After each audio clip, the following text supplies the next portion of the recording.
Azerbaycan, mayası nur, gayesi nur ki, her sözünde alov dilli ox ola bilər.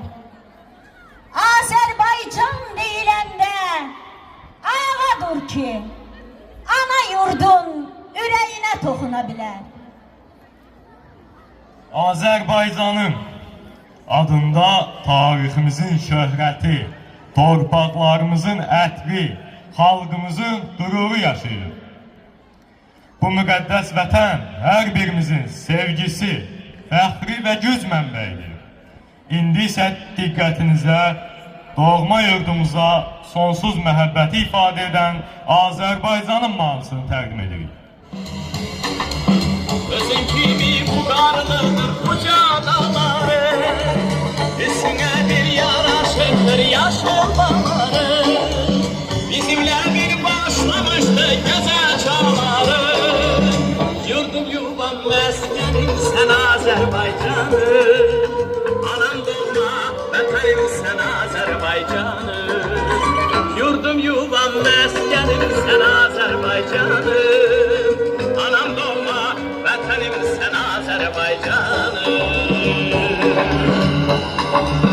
El bilir ki tükenmeyen servetin vardır, sinem üstü ak pambıklı gen tarlalardır. Urukların göy pazarda qatar qatardır.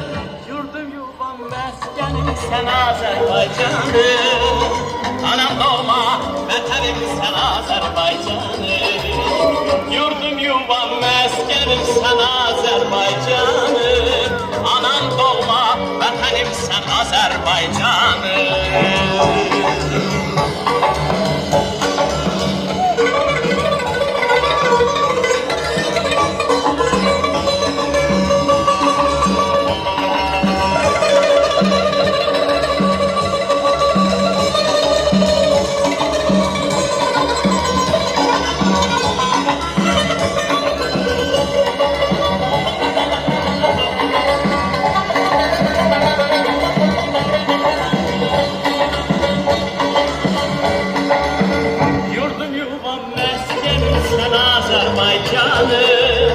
Anam doğma vətənim sen Azerbaycanım.